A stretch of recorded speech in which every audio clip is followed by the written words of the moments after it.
प्रिय छात्रों, आज हम कक्षा 10 हिंदी पाठ 3 देव के प्रश्नोत्तर करने वाले हैं, जिसका पहला प्रश्न है, कवि ने श्री ब्रज दूल्हा किसके लिए प्रयुक्त किया है?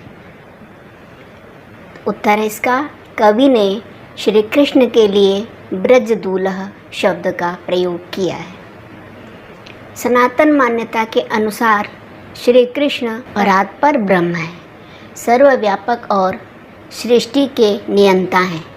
यह सृष्टि उन्हीं की लीला स्थली है। वे चर अचर रूप में सर्वत्र विद्यमान हैं। उन्हीं से यह संसार ज्योतिर्मय है, इसलिए उन्हें संसार रूपी मंदिर का दीपक कहा गया है।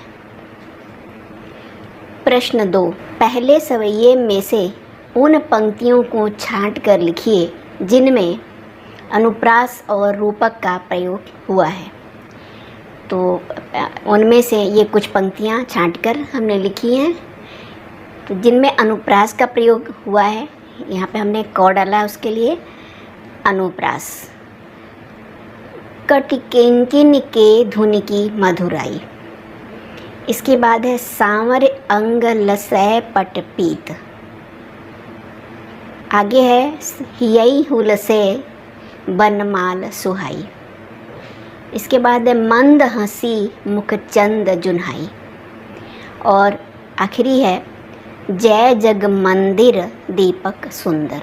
इसमें आप देखिए कटी किंकिनी है ना, क की आवृत्ति हो रही है ना, पट पीत प की आवृत्ति हो रही है, हिय हुलस है, ह वर्ण की आवृत्ति हो रही है, इसलिए अनुप्रास है। और इसमें देखिए मंद हंसी मुख चंद जुन्हाई। और फिफ्थ है जय जग मंदिर दीपक सुंदर। इसमें जय जग, इसमें जो है वर्ण की आवृत्ति हो रही है, इसलिए अनुप्रास है। इसके बाद है ख, रूपक है। इसमें कौन सी पंक्तियों में? वो है मंद हंसी मुख चंद जुन्हाई। सेकंड है जय जग मंदिर दीपक सुंदर, संसार रूपी मंदिर के सुंदर दीपक है ना। और यहाँ पे मुख रूपी चंद्रमा है ना, तो इसलिए यहाँ पे रूपक अलंकार है। इसके बाद है प्रश्न 3, निम्नलिखित पंक्तियों का काव्य सौंदर्य स्पष्ट कीजिए। पायनी नूपुर मंजू बजय, कटि किंकिनी कै धुन की मधुराई, सांवर अंग लसै पट पीत, हियाँ हुलसै बनमाल सुहाई। उत्तर 3, कवि ने कृष्ण के सौंदर्य का वर्णन करते हुए कहा है कि उनके पैरों में पायल के बजने से मधुर ध्वनि आ रही है और कमर में करधनी मधुर ध्वनि पैदा कर रही है। उनके श्याम वर्ण वाले शरीर पर पीले रंग के वस्त्र अत्यंत सुंदर लग रहे हैं और छाती पर फूलों की माला सुशोभित हो रही है। भाषा ब्रज है, जिसमें तत्सम शब्दों की अधिकता है। सवैया छंद है और स्वर मैत्री देखते ही बनती है। अभिधा शब्द शक्ति के कारण कथन में सरलता, सहजता और सरसता स्वतः प्राप्त है। अनुप्रास अलंकार की छटा दर्शनीय है। प्रश्न 4, दूसरे कवित्व के आधार पर स्पष्ट करें कि ऋतुराज बसंत के बाल रूप का वर्णन परंपरागत वसंत वर्णन से किस प्रकार भिन्न है। तो इसका उत्तर है, परंपरागत रूप से ऋतुराज बसंत का वर्णन करते समय कवि बहुधा उस समय में होने वाले प्राकृतिक परिवर्तन का ही वर्णन करते थे। वे फूलों, प्रकृति की सर्वत्र व्याप्त हरितिमा, नायिकाओं के झूलों तथा परंपरागत राग रंगों और नर नारियों के मनोगत भावों का ही वर्णन करते थे। लेकिन कवि देव ने इस कवित्व में बसंत का चित्रण महीप कामदेव के बालक के रूप में किया है। समाज में आम घरों में एक नवजात शिशु के आगमन पर जैसा हर्षोल्लास देखने को मिलता है, वैसा ही दृश्य बालक बसंत के आगमन पर दिखाई देता है। जड़ चेतन संपूर्ण प्रकृति ही वसंत के स्वागत में निमग्न दिखाई देती है।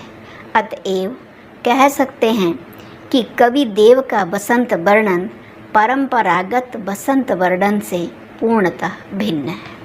प्रश्न नंबर 5, प्रातः ही जगावत गुलाब चटकारी दे, इस पंक्ति का भाव स्पष्ट कीजिए।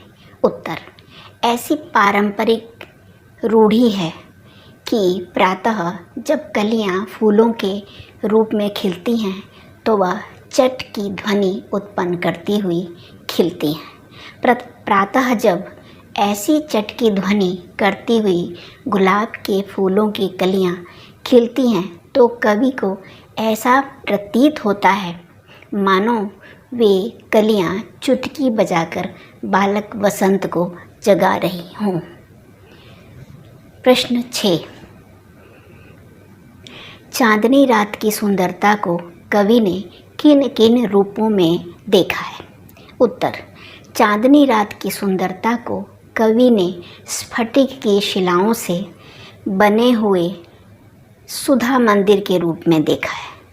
वह दूध के झाग के समान सर्वत्र फैलकर अपनी सुंदरता को व्यक्त करती है। सारा आकाश उसकी आभा से जगमगा रहा है और दर्पण के समान स्वच्छ आसमान राधा जी की आभा से ही दीप्यमान है। प्रश्न 7, प्यारी राधिका को प्रतिबिंब सो लगत चंद, इस पंक्ति का भाव स्पष्ट करते हुए बताएं कि इसमें कौन सा अलंकार है। उत्तर 7, राधा का रूप अति सुंदर है। चांदनी में नहाया उनका रूप अत्यंत धवल है। चंद्रमा स्वयं में उज्ज्वल न होकर राधा की उज्ज्वलता का प्रतिबिंब मात्र है, इसीलिए इतना सुंदर प्रतीत होता है। प्रश्न 8, तीसरे कवित्व के आधार पर बताइए कि कवि ने चांदनी रात की उज्ज्वलता का वर्णन करने के लिए किन किन उपमानों का प्रयोग किया है। तो इसका उत्तर है, कवि ने एतदर्थ निम्नलिखित उपमानों का प्रयोग किया है। फटिक सिलानी, उदधि दधि, दूध को सोफेन, मोतिन की ज्योति, तारा सी मल्लिका को मकरंद, आरसी से अंबर। प्रश्न नंबर 9, पठित कविताओं के आधार पर कवि देव की काव्यगत विशेषताएं बताइए। उत्तर 9, पहली विशेषता है श्रृंगारिकता। देव के काव्य की प्रमुख विशेषता उनकी श्रृंगारिकता है। यथा आरसी से अंबर में आभासी उजारी लगे, प्यारी राधिका को प्रतिबिंब सो लगत चंद। दूसरा है भक्ति भाव। देव की कविताओं में श्रृंगार के अतिरिक्त भक्ति की अजस्र धारा भी बहती है, क्योंकि वे भारतीय संस्कारों से ओतप्रोत हैं। एक उदाहरण देखिए। माथे किरीट बड़े दृग चंचल, मंद हंसी मुख चंद जुन्हाई, जय जग मंदिर दीपक सुंदर, श्री व्रज दूल्ह देव सहाय। तीसरा है प्रकृति चित्रण। देव प्रकृति चित्रण में लीक से हटकर और अद्भुत हैं। एक उदाहरण देखिए। डार द्रुम पलना बिछौना नव पल्लव के, सुमन झिंगोला सोहे तन छवि भारी दे, पवन झुलामे के की कीर बतरावे देव, कोकिला हिलावे हुलसावे कर तारी दे। चौथी विशेषता है इनके काव्य की कला पक्ष। देव के काव्य में अभिधा शक्ति के प्रयोग के कारण सहजता, सरलता और सरसता स्वाभाविक रूप से विद्यमान है। माधुर्य और प्रसाद गुण से उनका काव्य ओतप्रोत है। अनुप्रास अलंकार के प्रति कवि में मोह सा दिखाई पड़ता है। उपमा का प्रयोग भी बहुतायत से किया है। ब्रज भाषा की कोमल कांत पदावली का प्रयोग सहजता से ही प्राप्त होता है। थैंक यू सो मच प्रिय छात्रों, बहुत बहुत धन्यवाद पूरा वीडियो देखने के लिए।